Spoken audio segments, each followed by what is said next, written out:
అనుకున్నట్టే జరిగింది. ఇజ్రాయెల్ చెప్పిన పని చేసింది. ఇరాన్పై బాంబుల వర్షం కురిపించింది. ఈ దాడితో పశ్చిమాసియాలోనే యుద్ధ మేఘాలు కమ్ముకున్నాయి. ఇప్పటికే ప్రపంచ దేశాల హెచ్చరికలను బేఖాతరు చేస్తూ గాజాపై విరుచుకుపడుతున్న ఇజ్రాయెల్ మరోవైపు ఇరాన్పై కూడా దాడులు చేసింది.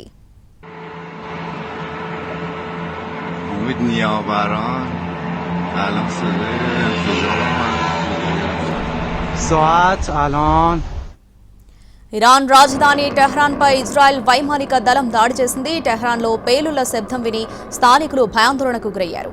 ఇరాన్ అణుస్థావరాల లక్ష్యంగా దాడి చేశామని ఇజ్రాయెల్ ప్రకటించింది.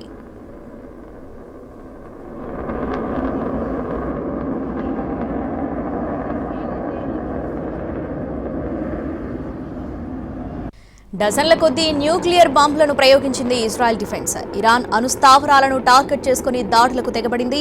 గత కొన్ని రోజులుగా ఇరాన్పై ఇజ్రాయెల్ విమర్శలు చేస్తుంది. ఈ నేపథ్యంలోనే అమెరికాతో చర్చలు జరిపేందుకు ఇరాన్ రెడీ అయింది. ఈ క్రమంలోనే ఇజ్రాయెల్ దాడులకు దిగింది. న్యూక్లియర్ దాడి గురించి ఇజ్రాయెల్ డిఫెన్స్ అధికారులు వెల్లడించారు. మొదటి విడత దాడి కంప్లీట్ అయిందని ప్రకటించారు. కొన్ని రోజులుగా ఇరాన్ వ్యవహరిస్తున్న తీరుపై విమర్శించారు. దాంతో దాడులు చేయాల్సి వచ్చిందన్నారు. అమెరికా మాటలను ఇజ్రాయెల్ పట్టించుకోలేదు. దీనిపై అమెరికా విదేశాంగ ప్రకటన విడుదల చేసింది. ఈ దాడిలో తమకు ఎలాంటి సంబంధం లేదని ట్వీట్ చేసింది. డొనాల్డ్ ట్రంప్తో చర్చించి తదుపరి ఆదేశాలు, ప్రణాళిక రూపొందిస్తామన్నారు.